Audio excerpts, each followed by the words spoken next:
Hey, I'm Leslie Turner. I'm a mom, a somatic practitioner, and an intuitive coach. This is The Intuitive Drop, short conversations about emotional truth, the nervous system, and living from your intuition in real life without losing your mind along the way. Let's drop in.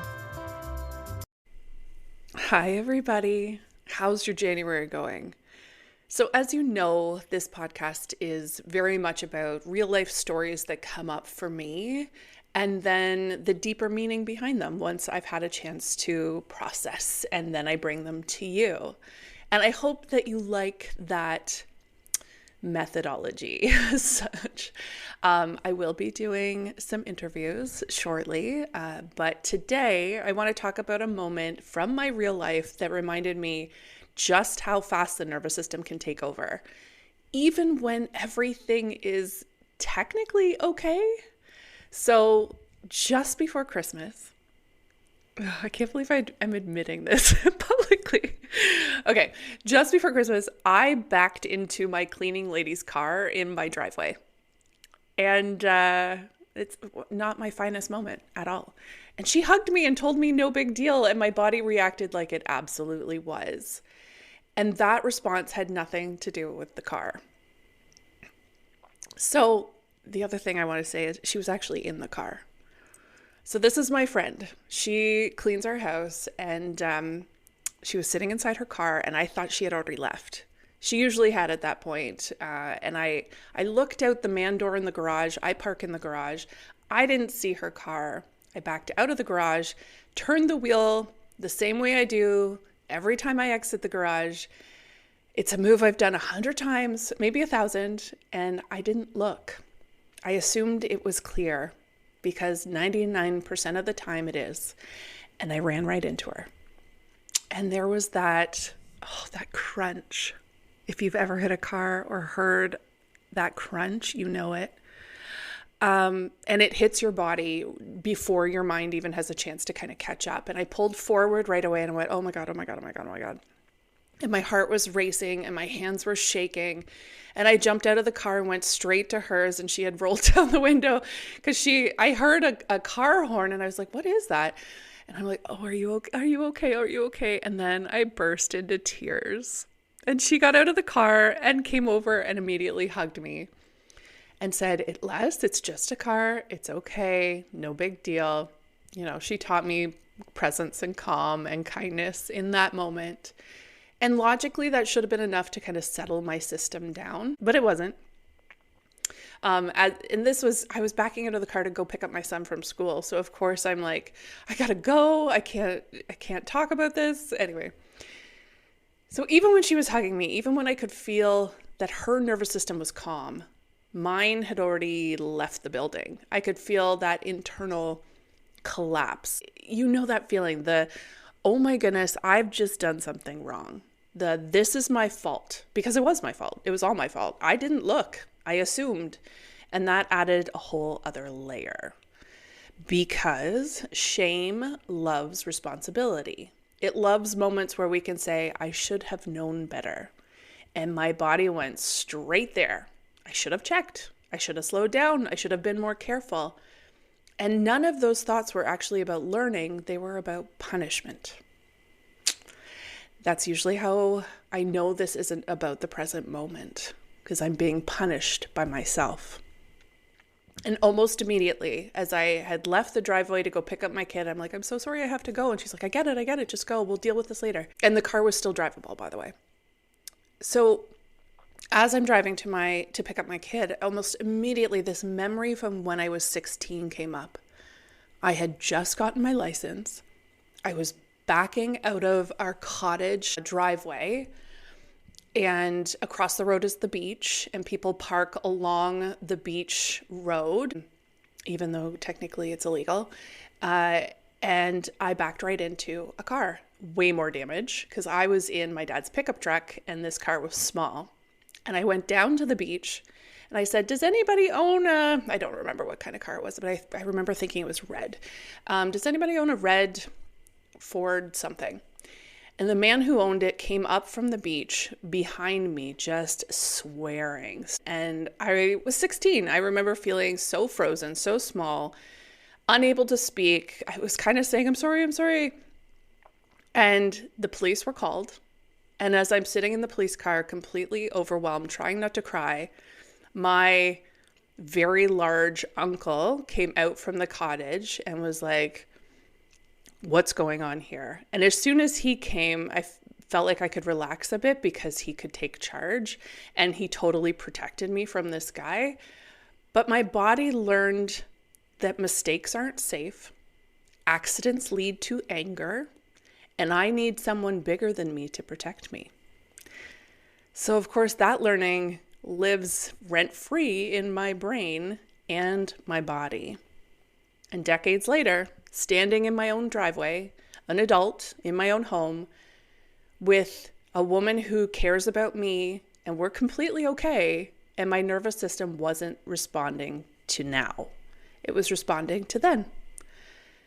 And this is where I want to slow this down. Your nervous system doesn't track time, it tracks patterns. After the initial emotional wave hit, there was another layer on that too. So as is the nervous system, as is the patterns within the body, the next layer was money. Because my mind doesn't think logically in that moment, it jumps ahead. How much is this going to cost? What if this is super expensive? How do I pay for this? And, anything car related feels like it starts at about $6,000, which it actually is. And even before I knew whether insurance would cover it, my body had already decided this could be a problem. And then there's another layer. It's a little bit subtler, a little more quiet, but just as powerful. And I realized part of me was bracing for my husband's reaction. That tightening, the anticipation, the story that he was going to be furious. And when I sat with it, I realized that has nothing to do with him. Because when I was little, mistakes weren't met with curiosity. They were met with yelling and punishment and intensity. If I did something wrong, or my siblings, there was often an emotional consequence. So my body learned that mistakes equal rupture. Mistakes equal disconnection. Mistakes equal someone else's anger. And that learning sticks very deeply in the body. So even though my husband has shown me again and again that he's steady and reasonable and doesn't explode all that often, my nervous system still braced because the body doesn't update automatically. It updates through experience. And when I told him what happened, he looked at me and said, well, shit happens. And that was it. No anger, no lecture, no tension, no, why didn't you look? You should have. No, he let it go. And then I could feel my body do that exhale. Not because the situation changed, but because my nervous system just got new information. And then later I found out insurance is covering it. Everything is fine. I have that no fault thing because I haven't been in an accident since I was 16 years old. And that didn't even matter the most. That resolution isn't the point. It was the regulation. The panic didn't soften because the problem was solved. It softened because my body caught up to the present moment. And that distinction is everything. Because the nervous system doesn't wait for facts. It reacts to perceived threat, especially when there's a history involved there. Money panic isn't always about money. Fear of anger isn't always about the person standing in front of you. In fact, it's rarely about the person standing in front of you. Often it's about these old patterns asking one question: am I safe if I mess up?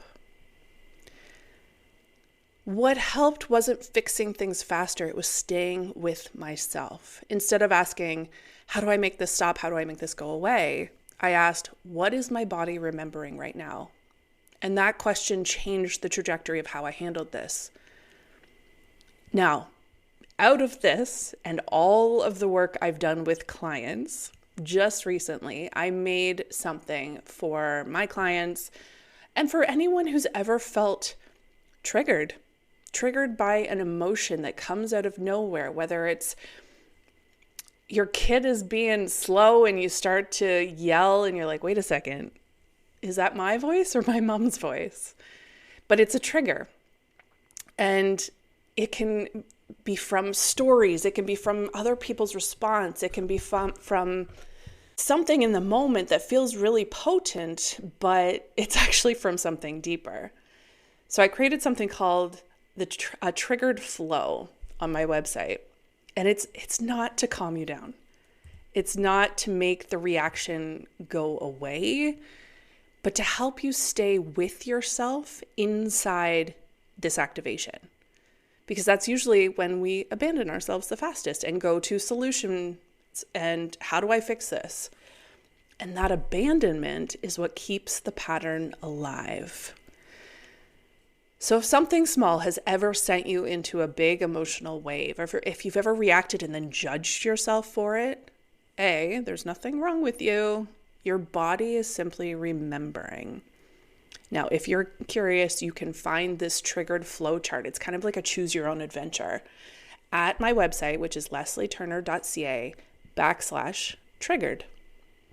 It's there for the moments when logic isn't accessible, but compassion is. And it goes through my 7 steps on how to come out of a trigger.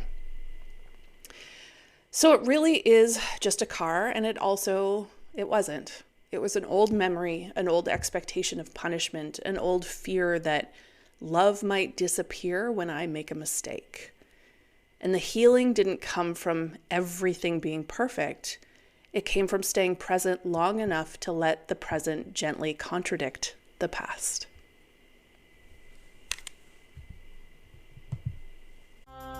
If something in this landed for you, I'd love to support you further. Whether that's through private sessions, ongoing containers, or simply listening to another episode, trust what feels right. All the ways to work with me are linked below. There's no pressure, just options.